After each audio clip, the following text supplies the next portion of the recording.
بسم اللہ الرحمن الرحیم الحمد للہ رب العالمین والصلاة والسلام علی سید الانبیاء والمرسلین محمد وآلہ وصحبہ اجمعین اما بعد فقد قال اللہ تبارک وتعالی فی القرآن المجید والفرقان الحمید اعوذ باللہ من الشیطان الرجیم بسم اللہ الرحمن الرحیم والذین یکنزون الذهب والفضة ولا ينفقونها في سبيل الله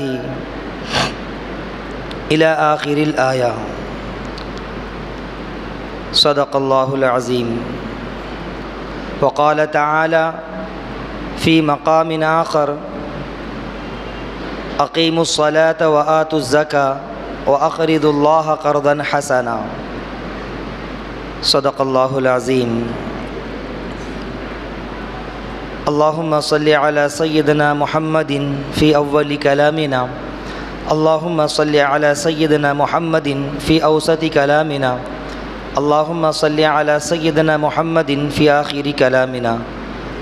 رب اشرح لي صدري ويسر لي أمري واحلل عقدة من لساني يفقهوا قولي. سبحانك لا علم لنا إلا ما علمتنا إنك أنت العليم الحكيم. رب اعنی علی ذکرک و شکرک و حسن عبادتک.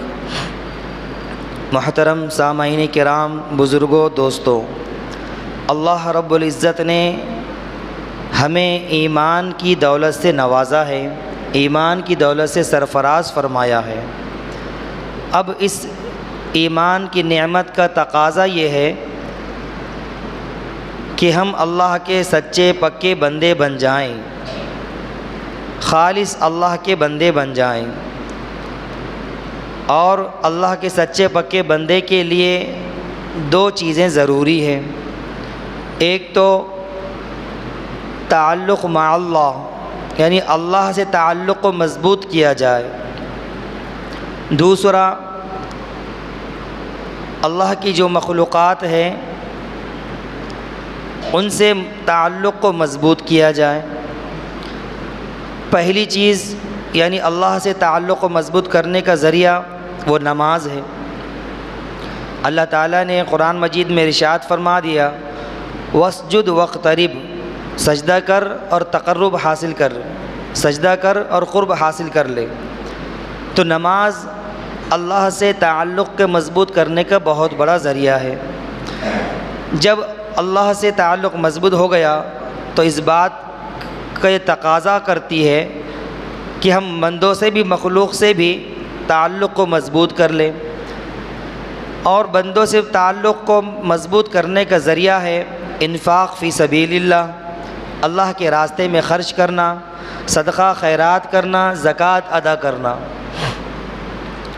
یہ دو اعمال ایسے ہیں کہ بندہ جب ان کو ادا کرتا ہے تو اللہ سے بھی تعلق مضبوط ہوتا ہے اور بندوں سے بھی تعلق مضبوط ہوتا ہے، اور یہ بندہ اللہ کا نیک اور سچا بندہ کہلاتا ہے.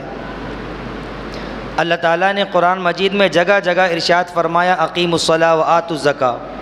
تقریباً 82 مقامات پر اللہ تعالیٰ نے نماز کو اور زکوٰۃ کو ایک ساتھ ذکر فرمایا، اقیموا الصلاۃ وآتوا الزکاۃ. اسی طرح جگہ جگہ پر انداز بدل کر، اسلوب بدل کر اللہ تعالیٰ نے قرآن مجید میں نماز کا، زکوٰۃ کا ذکر فرمایا. ایک جگہ اللہ تعالیٰ نے ارشاد فرمایا وَأَقْرِضُوا اللَّهَ قَرْضًا حَسَنًا وَأَقِيمُوا الصَّلَاةَ وَآتُوا الزَّكَاةَ وَأَقْرِضُوا اللَّهَ قَرْضًا حَسَنًا، کہ نماز ادا کرو، زکوٰۃ ادا کرو اور اللہ تعالیٰ کو قرض حسنہ دو، اللہ تعالیٰ کو قرض حسنہ دو. اب یہ بڑی تعجب کی بات ہے کہ اللہ تعالیٰ کو قرض حسنہ کیسے دیں، قرض کیسا دیں؟ اللہ تعالیٰ ہم سے قرضہ کے مطالبہ کیوں کر رہا ہے؟ حالانکہ اللہ تعالیٰ تو ساری کائنات کا مالک ہے. زمین و آسمان میں جو کچھ خزانے پوشیدہ ہیں، یہ چاند، سورج، ستارے، زمین، یہ کھیتی باڑی، درخت، پودے، دریا، بحر و بر، اس کے اوپر کی، اندر کی، زمین کی، آسمان کی ساری چیزوں کا مالک، سارے خزانوں کا مالک وہ تنہا اللہ ہے۔ للہ ما فی السماوات و ما فی الارض، زمین و آسمان میں جو کچھ ہے وہ سب کچھ اللہ تعالیٰ کا ہے۔ پھر کیوں اللہ تعالیٰ بندوں سے قرضے کا مطالبہ کر رہا ہے؟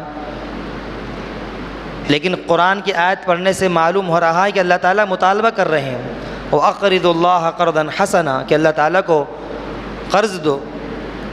تو اللہ تعالیٰ فرماتے ہیں کہ قرض تو مجھے دو لیکن میرے لیے مت دو، بلکہ میرے مجبور، لاچار، محتاج، فقیر، مسکین بندوں کے لیے دو، جو عورتیں بیوہ ہے، جو بچے یتیم ہیں، جو مالدار نہیں ہے، غریب ہے، فقیر ہے، مسکین ہے، ان لوگوں کو دنیا میں تم مال جمع کرا دو ان کے پاس، پھر آخرت میں میرے پاس سے لے لو، وَتَجِدُوهُ عِنْدَ اللَّهِ، آخرت میں میرے پاس پورا وصول کر لو۔ تو اللہ تعالیٰ نے کتنے بہترین انداز میں انفاق فی سبیل اللہ کو بیان فرمایا ہے، اللہ کے راستے میں خرچ کرنے کو بیان فرمایا ہے۔ اللہ تعالیٰ قرآن مجید میں مومنین کی صفات بیان کرتے ہوئے ارشاد فرماتے ہیں والذین فی اموالہم حق معلوم، کہ ایمان والوں کی چند صفات میں سے، چند خصوصیتوں میں سے ایک خصوصیت یہ بھی ہے کہ وہ اپنے مال میں سے متعینہ حصہ، ایک مقدار کو متعین کر کے اٹھا لیتے ہیں، رکھ دیتے ہیں۔ کن کے لیے؟ للسائل والمحروم، مانگنے والوں کے لیے اور محروم لوگوں کے لیے، جن کے پاس کچھ بھی مال نہیں ہے، جن کے پاس مال و دولت بھی نہیں ہے، ان لوگوں کے لیے اپنے مال میں سے، اپنے روزی روٹی میں سے، اپنے پیسوں میں سے ایک حصہ متعین کر کے رکھ دیتے ہیں۔ یہ ایمان والوں کی صفات میں سے بیان فرمایا۔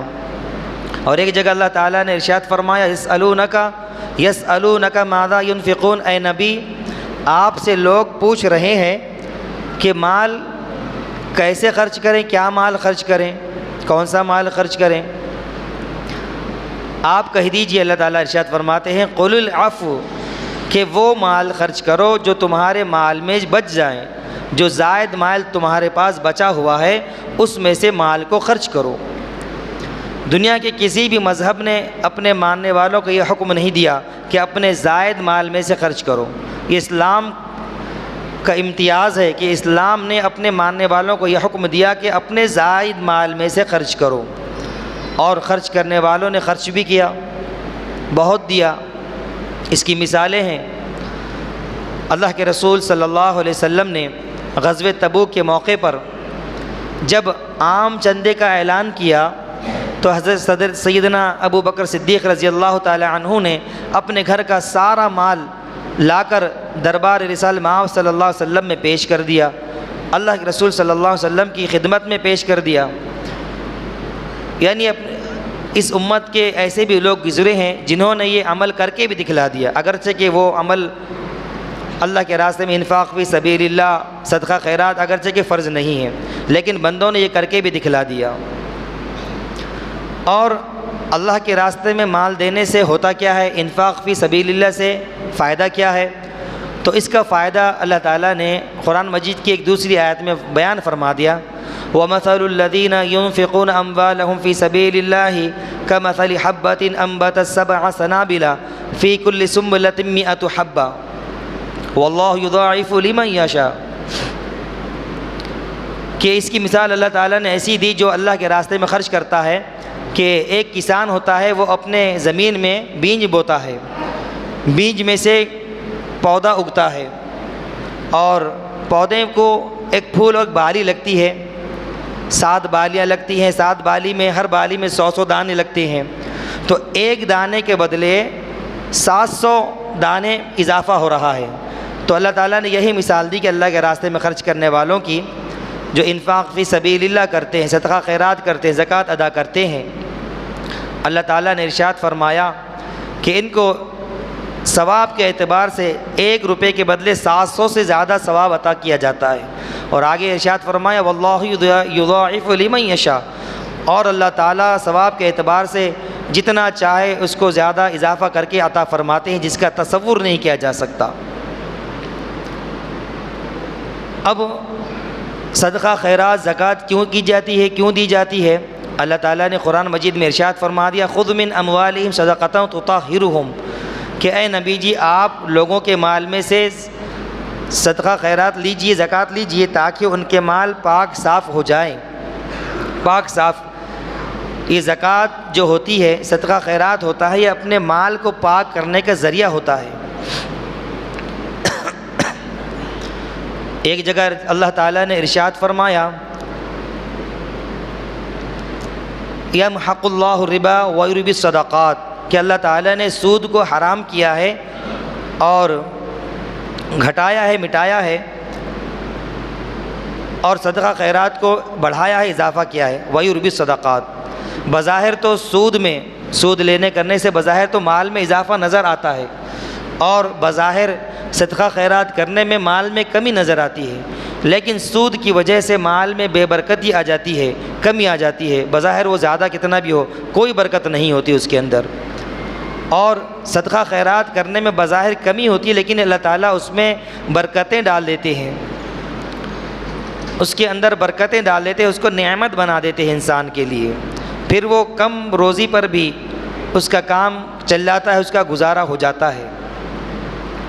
ایک حدیث مبارکہ میں آیا ہے کہ اللہ تعالیٰ کے رسول صلی اللہ علیہ وسلم نے ارشاد فرمایا کہ جو لوگ زکوٰۃ دیتے ہیں، اللہ تعالیٰ فرشتوں کو دعاؤں پہ مقرر کر دیتے ہیں، اور وہ فرشتے دعا کیا کرتے ہیں؟ اللہم آتی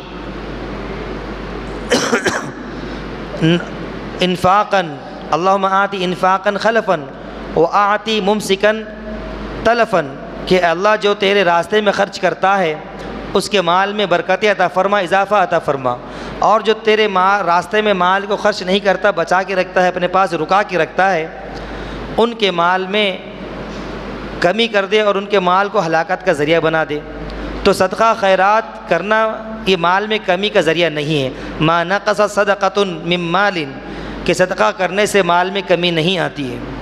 تو جس طرح صدقہ خیرات، انفاق فی سبیل اللہ، زکوٰۃ ادا کرنے کے جہاں اللہ تعالیٰ نے بہت سارے فائدے، فضیلتیں، اہمیتیں بیان فرمائی ہیں، وہیں پر اللہ کے راستے میں خرچ نہ کرنا، جس کو اللہ تعالیٰ نے مال دیا ہے وہ اپنے مال کو اللہ کے راستے میں نہ نکالے، ان کے بارے میں، اور زکوٰۃ ادا نہ کرنے والوں کے بارے میں اللہ تعالیٰ نے بڑی سخت وعیدیں بیان فرمائی ہیں، بڑی سخت وعیدیں بیان فرمائی ہیں۔ قرآن مجید میں اللہ تعالیٰ نے ارشاد فرمایا والذین یکنزون الذهب والفضة ولا ينفقونها فی سبیل اللہ فبشرهم بعذاب علیم، کہ جو لوگ روپے پیسے کو، سونے چاندی کو اپنے پاس جمع کرتے ہیں، اللہ کے راستے میں خرچ نہیں کرتے، ان پر جو اللہ تعالیٰ نے زکوٰۃ کو متعین کیا ہے، فرض کیا ہے، زکوٰۃ نہیں نکالتے، اللہ کے رسول سے کہہ رہے ہیں کہ ان کو خوشخبری دے دیجئے، دردناک عذاب کا وہ انتظار کریں۔ یہ خبر دی جا رہی ہے ان لوگوں کو دردناک عذاب کی۔ اب دردناک عذاب کیسا ہوگا؟ اگلی آیت میں اس کی تفصیل بھی بیان کی جا رہی ہے۔ یوم یحمى علیہ فی نار جہنم فتکوی بہا جباہہم وجنوبہم وظہورہم، کہ وہ جہنم کی آگ میں اس کو تپایا جائے گا، وہ سونے چاندی کو جو اس نے بندے نے جمع کر کے رکھا تھا، جس کی زکوٰۃ نہیں نکالی، اس کو قیامت کے دن آگ میں تپایا جائے گا، پھر اس سے اس کے پیشانی پر، اس کے پہلو پر اور جسم کے اعضاء پر اس کو داغا جائے گا۔ فتقوا بہا جباہہم وجنوبہم وظہورہم، پھر اس سے کہا جائے گا ھذا ما کنزتم لانفسکم فذوقوا ما کنتم تکنزون، یہی ہے وہ مال و دولت جس کو تم جمع کر کے اپنے پاس رکھتے تھے، زکوٰۃ نہیں نکالتے تھے، آج اس کا مزہ چکھو۔ فذوقوا ما کنتم تکنزون، چکھو اس چیز کا مزہ جس کو تم جمع کر کے اپنے پاس رکھتے تھے۔ ان آیات میں اللہ تعالیٰ نے زکوٰۃ نہ نکالنے والوں کے تعلق سے بڑی سخت وعید بیان فرمائی کہ کس طرح ان پر عذاب ہوگا، اور انہی آیت میں نہیں بلکہ اس کے علاوہ دیگر آیتوں میں بھی سخت وعید بیان کی گئی ہیں۔ اللہ تعالیٰ نے سورہ ہمزہ میں ارشاد فرمایا وَيْلٌ لِكُلِّ هُمَزَةٍ لُمَزَةٍ الَّذِي جَمَعَ مَالًا وَعَدَّدَ، کہ ہلاکت ہے عیب نکالنے والوں اور تان دینے والوں کے لیے، الَّذِي جَمَعَ مَالًا وَعَدَّدَ، اور ہلاکت ہے مال کو جمع کر کے رکھنے والوں کے لیے، جو مال کو جمع کر کے رکھتے ہیں اور گن گن کے رکھتے ہیں اور خوش ہوتے ہیں دیکھ کر کہ مال میں اضافہ ہوتا جا رہا ہے۔ يَحْسَبُ أَنَّ مَالَهُ أَخْلَدَ، اور وہ اس بات کا گمان کرتے ہیں اور یہ بات سوچتے ہیں کہ یہ مال ہمیں ہمیشہ کی زندگی عطا فرما دے گا۔ حالانکہ مال نے کسی کو بھی زندگی عطا نہیں کی۔ نمرود جو اتنے خزانوں کا مالک تھا، وہ مال ہی نے اس کو لے کر ڈوبا، مال ہی تھا جو اس کو لے کر ڈوبا، اللہ نے اس کے مال کے ذریعے اس کو ہلاک کیا۔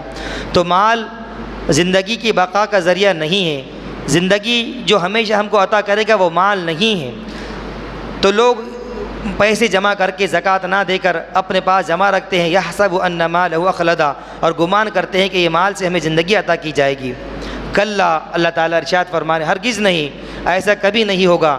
جو لوگ مال کو اپنے پاس جمع کر کے رکھتے ہیں، سونے چاندی کو اپنے پاس جمع کر کے رکھتے ہیں، اور جو ان پر زکوٰۃ فرض ہے، زکوٰۃ کو، واجب زکوٰۃ کو، فرض زکوٰۃ کو نکالتے نہیں، تو ان کے لیے فرما رہے ہیں لیمدن فی الحطمہ، کلا لیمدن فی الحطمہ، کہ انہیں روندنے والی آگ میں پھینک دیا جائے گا، روندنے والی آگ میں پھینک دیا جائے گا۔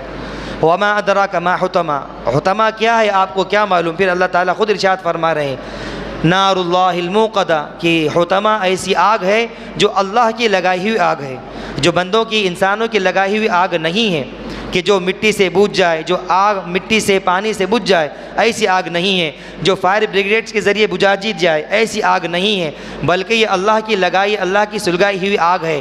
نار اللہ الموقدہ التی تطلع علی الافئدہ، یہ ایسی آگ ہے جو ان کے جگر تک، قلب تک پہنچ کے رہے گی۔ تو اتنی سخت وعیدیں بیان فرمائی اللہ تعالیٰ نے قرآن مجید میں زکوٰۃ ادا نہ کرنے والوں کے لیے۔ اب اتنی سخت وعیدیں اللہ تعالیٰ نے قرآن مجید میں زکوٰۃ ادا نہ کرنے والوں کے لیے کیوں بیان فرمائی، ایک سوال ہوتا ہے۔ تو اس کا جواب یہ ہے کہ دنیا میں جو کچھ ہم مال حاصل کرتے ہیں، چاہے تجارت کے ذریعے، چاہے ملازمت کے ذریعے، چاہے کسی اور کے ذریعے، زراعت کے ذریعے، کاشتکاری کے ذریعے، کیا جس طریقے سے بھی ہم مال کو کماتے ہیں، حاصل کرتے ہیں، وہ مال ہم کو حاصل کہاں سے ہوتا ہے؟ کیا ہمارے اور آپ کے بازوؤں میں اتنی طاقت ہے کہ مال کو کما سکے؟ کیا ہم یہ گمان کرتے ہیں کہ ہم نے دکان کو کھولا، کاروبار شروع کیا، مال انویسٹ کیا، پیسہ انویسٹ کیا، جس کے بدولت، جس کے بدلے میں ہمیں مال ملا، جس کی وجہ سے ہم نے مال کمایا، پیسہ کمایا؟ نہیں میرے بھائیوں، اگر آپ نے دکان کھولی ہے، دکان کھول کے تجارت کرنے کی غرض سے دکان کھولی بھی ہے، تو گراہک کس نے بھیجا؟ یہ اللہ کا ایک نظام بنایا ہوا ہے کہ اللہ تعالیٰ بعض بندوں کے دلوں میں ڈالتے ہیں کہ تم کاروبار شروع کرو، اور بعض بندوں کے دلوں میں ڈالتے ہیں کہ تم ان کے پاس جا کے خرید و فروخت کرو اور ان کے رزق کا ذریعہ بنے اور ان کو رزق فراہم کرو۔ یہ اللہ تعالیٰ کی طرف سے غیبی نظام بنایا ہوا ہے۔ کیا کسی شخص نے دنیا میں کانفرنس لیا تھا اس بات کی کہ اتنے لوگ کپڑوں کا کاروبار کریں گے، اتنے لوگ جوتوں کا کاروبار کریں گے، اتنے لوگ گوشت کا کاروبار کریں گے، اتنے لوگ فلاں چیز کا اور فلاں چیز کا کاروبار کریں گے؟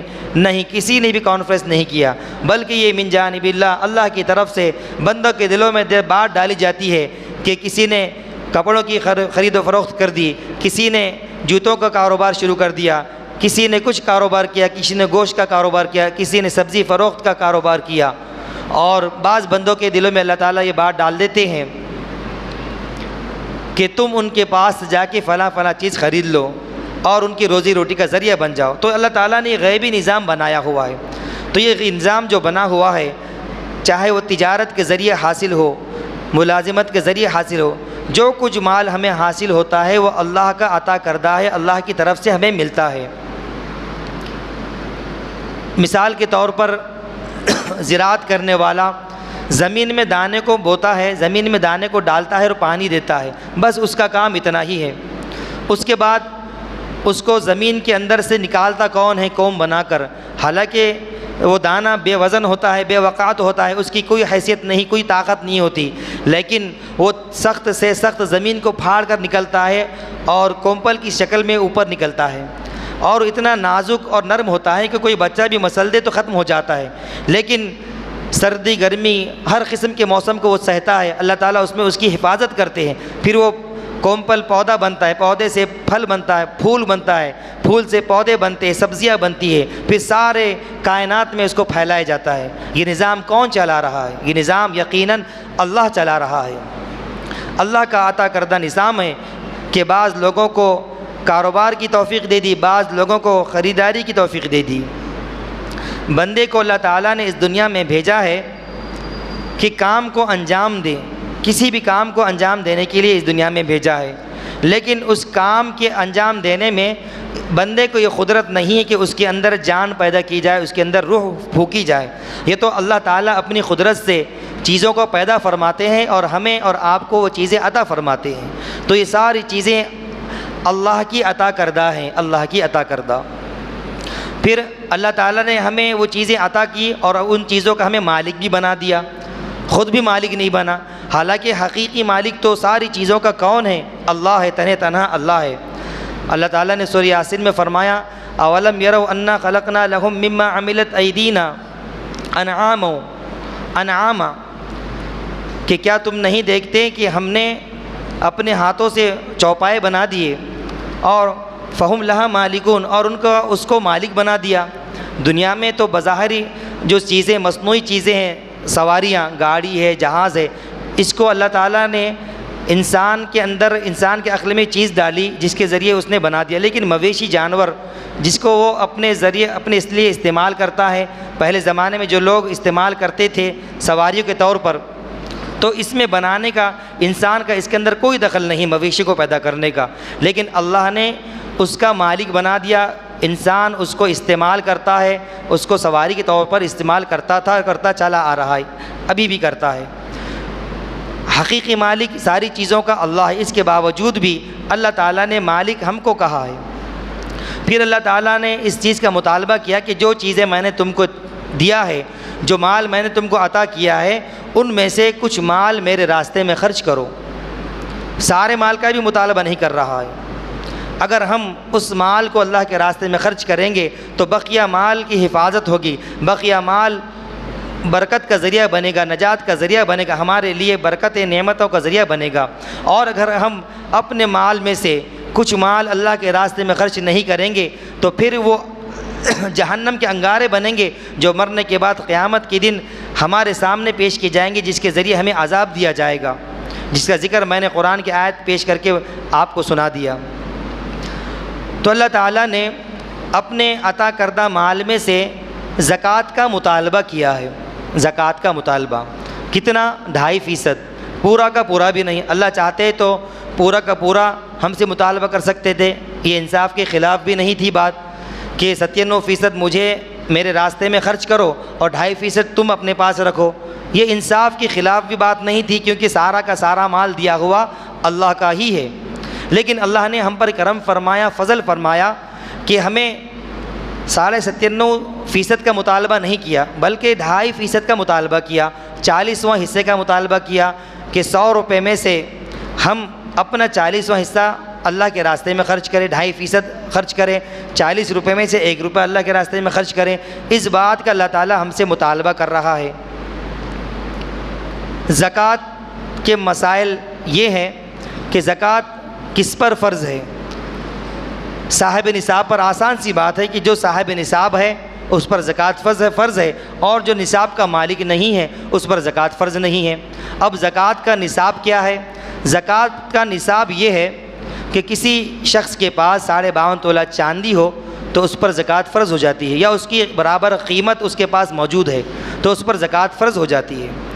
یا سونا نہیں ہے اس کے پاس، یا اتنا پیسہ نہیں، صرف سونا ہے، چاندی نہیں ہے، صرف سونا ہے، تو سونے کی مقدار یہ ہے کہ 7.5 تولہ سونا اس کے پاس ہوگا تو اس پر زکوٰۃ واجب ہو جاتی ہے۔ لیکن اگر کسی کے پاس 1 تولہ ہی سونا ہے اور تھوڑی بہت چاندی ہے، تھوڑا بہت پیسہ ہے، تو نصاب مقرر ہوگا چاندی کا، کیونکہ چاندی 52.5 تولہ تقریباً 30,000 کے اندر آ جاتی ہے، 30,000 35,000 کے اندر انشاءاللہ آ جائے گی۔ تو جب سونا ہو آپ کے پاس، چاہے آدھا تولہ ہو، 1 تولہ ہو، نصاب کے بقدر نہ ہو، لیکن ساتھ میں تھوڑی بہت چاندی بھی ہو، تھوڑا بہت پیسہ بھی ہو، تو اگرچہ کہ 1 تولہ سونا ہو لیکن چاندی کا نصاب شمار کیا جائے گا، اور 52.5 تولہ چاندی کی بقدر قیمت نصاب طے کر کے وہ صاحب نصاب بن جائے گا، اس پر زکوٰۃ فرض ہوگی، اس کو زکوٰۃ نکالنی ہوگی، اپنے مال میں سے زکوٰۃ نکالنی ہوگی۔ زکوٰۃ کن چیزوں میں؟ پیسے میں سے نکالی جاتی ہے، نقد مال ہو، روپے کی شکل میں، سکے کی شکل میں، یا سونا چاندی ہو، نقد سونا چاندی ہو، زیورات کی شکل میں، سکوں کی شکل میں، ان پر زکوٰۃ فرض ہے۔ بعض لوگوں کو غلط فہمی ہوتی ہے کہ عورتوں کے استعمال کرنے کے زیورات پر زکوٰۃ نہیں ہے، حالانکہ ان پر بھی زکوٰۃ فرض ہے۔ جو استعمال کرتی، گھر میں سونا جس شکل میں بھی موجود ہو، چاندی، سونا، روپیہ، اگر وہ 52.5 تولہ چاندی کی مقدار تک، اس کی رقم کی مقدار تک پہنچ جاتا ہے تو اتنے شخص پر زکوٰۃ فرض ہو جاتی ہے۔ اور تیسرا مال یہ ہے کہ مال تجارت کے مال پر بھی زکوٰۃ فرض ہے۔ مثال کے طور پر کرانہ دکان ہے، اس کے اندر فریج ہے، الماری ہے، تو فریج پر، الماری پر استعمال کی چیزوں پر زکوٰۃ فرض نہیں ہے، واجب نہیں ہے، بلکہ جو تجارت کی چیزیں ہیں، جو آپ بیچنے والے، فروخت کرنے والے ہیں، اس پر زکوٰۃ فرض ہے۔ اب پورے مال کی زکوٰۃ، پورے اسٹاک کی زکوٰۃ کس طرح نکالیں گے؟ اس طرح نکالیں گے کہ مال کے ایک بھاؤ ہوتا ہے ریٹیل کا، ایک بھاؤ ہوتا ہے ہول سیل کا، اور ایک بھاؤ ہوتا ہے کہ پورا ہول سیل، پورا جسے ہم کہتے ہیں عام زبان میں گم کا گتا جسے بولتے ہیں، پورا کوئی اگر خریدنے بیچنا چاہے تو کتنے میں بکے گا؟ تو شریعت میں اس بات کی گنجائش ہے کہ مال تجارت کا مجموعی مال اگر ہم ایک دم کسی کو فروخت کر دیں، جتنے میں فروخت ہوتا ہے تو اس کی مالیت نکالیں اور اس پر 2.5% ہم زکوٰۃ ادا کریں، یہ گنجائش ہے۔ لیکن احتیاط یہ ہے کہ ہول سیل میں اگر اس کو بیچا جائے، جتنی قیمت اس کی ہول سیل میں آتی ہے اس کی مالیت نکالیں، کتنی مالیت ہوتی ہے، پھر اس مالیت پہ 2.5% ہم زکوٰۃ نکالیں، ادا کریں۔ اسی طرح مال تجارت میں کیا کیا چیزیں ہیں؟ مال تجارت میں ہر وہ چیز ہے جس کو بیچنے کی نیت سے خریدا گیا ہو، چاہے آپ نے گاڑیوں کا کاروبار کر رہے ہو، فریجوں کا کاروبار کر رہے ہو، واشنگ مشین کا کاروبار، کولر کا، پنکھوں کا کاروبار کر رہے ہو، تو جو بھی مال تجارت ہے اس پر زکوٰۃ واجب ہوگی۔ اسی طرح پلاٹ آپ نے خریدا ہے بیچنے کی نیت سے تو اس پر بھی زکوٰۃ واجب ہوگی۔ اور زکوٰۃ کتنی واجب ہوگی؟ بیچنے کے وقت جتنے پلاٹ کی قیمت ہے، مثال کے طور پر آپ نے کسی زمانے میں پلاٹ کو 1 لاکھ روپے میں خریدا تھا، لیکن اب جب زکوٰۃ کا وقت آیا، آپ جب زکوٰۃ نکال رہے ہیں تو اس دن دیکھیں گے کہ اس پلاٹ کی قیمت کیا ہے، جتنی قیمت اس پلاٹ کی ہوگی اس قیمت پر زکوٰۃ نکلیں گی، اس مالیت پر 2.5% زکوٰۃ نکالی جائے گی۔ اسی طرح قرضے اگر ہمارے ہیں، قرضوں کو ہم کاٹ لیں، قرضوں کو ہم اس میں سے الگ کر لیں اور بقیہ مال میں سے زکوٰۃ نکالیں۔ اسی طرح ہم نے کسی کو قرض دیا ہے، وقتی طور پر شریعت میں تو اس پر زکوٰۃ نہیں ہے، لیکن وہ قرض لینے والا ہم کو قرض 1 سال کے بعد، 2 سال کے بعد، مثال کے طور پر ہم نے کسی کو 1 لاکھ روپے قرض دیا، اب اس نے 5 سال کے بعد وہ 1 لاکھ روپے ہم کو دیا۔ ان 5 سالوں میں چونکہ وہ پیسہ ہمارے پاس نہیں تھا، اگرچہ کہ زکوٰۃ فرض نہیں تھی، لیکن احتیاط کا درجہ یہ ہے کہ ہر سال ان قرض دیے ہوئے پیسوں کی بھی زکوٰۃ نکالی جائیں۔ کیوں؟ اگر وہ شخص قرض کو واپس کر دے گا 5 سال کے بعد، 1 لاکھ واپس کرے گا، تو پیسے واپس آنے کے بعد ان 5 سالوں کی زکوٰۃ نکالنا فرض ہے۔ اب اس کا حساب لگانا کرنا دشوار ہو جاتا ہے، اس لیے کہہ دیا گیا کہ احتیاطاً ہم نے لوگوں کو جو قرض دیا ہے ان پیسوں کی بھی ہم زکوٰۃ نکالیں۔ تو یہ چند چیزیں ہیں۔ اسی طرح شیئرز کا معاملہ ہے، ہم نے کسی کمپنی کے شیئرز خریدے اور اس میں بھی 2 طریقے ہیں کہ بعض شیئرز وہ ہوتے ہیں کہ ہم نے خریدے ہیں کہ کمپنی سے ہم اس کا پارٹنر کے طور پر اس سے فائدہ اٹھائیں گے، تو ان شیئرز پر زکوٰۃ اس طرح واجب ہوگی کہ سال میں 1 مرتبہ جو آپ کو فائدہ مل رہا ہے اس فائدے پر 2.5% آپ کو زکوٰۃ ادا کرنی ہوگی۔ اور دوسرا طریقہ یہ ہوتا ہے شیئرز خریدنے کا کہ بعض لوگ شیئرز خریدتے ہیں کہ 50 میں شیئرز خریدا، جتنے میں آیا اگر بڑھ کے قیمت ملی تو میں شیئرز بیچ دوں گا۔ مثال کے طور پر 50 میں آپ نے شیئرز خریدا، 70 کا بھاؤ آ گیا، آپ اس کو 70 میں بیچ رہے ہیں، اور جس دن آپ زکوٰۃ نکال رہے ہیں اور جتنے شیئرز آپ کے پاس موجود ہے اور آپ کی نیت یہ ہے کہ وہ شیئرز میں خریدا ہوں اس لیے کہ میں اس کو بیچوں گا قیمت بڑھنے پر، تو جس دن آپ زکوٰۃ نکال رہے ہیں اس دن جتنی قیمت شیئرز کی ہے اتنی زکوٰۃ پر، اتنے مالیت پر 2.5% زکوٰۃ نکالنا فرض ہے۔ اسی طرح سارے مال تجارت پر، بیچنے کی ساری چیزوں پر زکوٰۃ نکالی جائیں گی۔ زکوٰۃ کن کو دی جائے؟ قرآن مجید میں اللہ تعالیٰ نے سارے مصارف بیان فرما دی 10 بارے میں کہ 8 لوگ ہیں کہ فقراء ہے، مساکین ہیں، عاملین زکوٰۃ ہے، مؤلفت قلوب ہے، فی سبیل اللہ، اللہ کے راستے میں جو جہاد کرتے ہیں ان کو دی جا سکتی ہے، ابن سبیل جو مسافر ہے، اگرچہ کہ اپنے مقام پر مالدار ہو لیکن سفر میں نکلنے کی وجہ سے وہ غریب ہو گیا، اس مسافر کو بھی زکوٰۃ دی جا سکتی۔ سارے مصارف قرآن مجید میں اللہ تعالیٰ نے ذکر کیے ہیں، لیکن زکوٰۃ ان لوگوں کو نہیں دینی چاہیے جن کے پاس اگرچہ کہ نصاب کے برابر نہ سونا ہے، نہ چاندی ہے، نہ مال ہے، لیکن ان کے پاس ضرورت سے زیادہ چیزیں ہیں. بعض لوگوں کے پاس ہوتی ہے ضرورت سے زیادہ چیزیں، گھر ہوتا ہے، گھر پہ زکوٰۃ نہیں جن میں وہ رہتے ہیں، گاڑی ہوتی ہے، ایک سے زائد گاڑیاں ہوتی ہیں، موبائل ایک سے زائد موبائل ہوتے ہیں، گھڑیاں ایک سے زائد موبائل قیمتی گھڑیاں ہوتی ہیں. تو ایسے لوگ جن کے پاس اگرچہ کہ نصاب کے برابر مال نہیں ہے لیکن ضرورت سے زیادہ سامان ہیں، ان لوگوں کو بھی زکوٰۃ نہیں دینی چاہیے. زکوٰۃ تو ان لوگوں کو دینی چاہیے جن کے پاس 52.5 تولہ چاندی یا اس کے برابر کی قیمت کا پیسہ روپیہ نہیں ہے. ان لوگوں کو زکوٰۃ دینے سے زکوٰۃ ادا ہوگی. اس کے علاوہ اگر ہم کسی کو زکوٰۃ دیں گے تو پھر زکوٰۃ ہماری ادا نہیں ہوگی. زکوٰۃ دینے کے لیے ہمیں ساری چیزوں کا خیال رکھنا ہے کہ ہمارے مال کو شمار کرنا ہے، ہمارے مال تجارت کو شمار کرنا ہے، سونے چاندی کو شمار کرنا ہے، اس کے مطابق زکوٰۃ نکالنی ہے. پھر زکوٰۃ کے مصارف جو ہے اللہ تعالیٰ نے بیان فرمائے ان میں دینا ہے، مستحقین تک زکوٰۃ دینا ہے. اللہ تعالیٰ سے دعا ہے کہ اللہ تعالیٰ ہم سب کو شریعت سمجھ کر اس کے مطابق عمل کرنے کی توفیق عطا فرمائے. وآخر دعوانا الحمد للہ رب العالمین. جن حضرات نے سنت ادا نہیں کی سنت ادا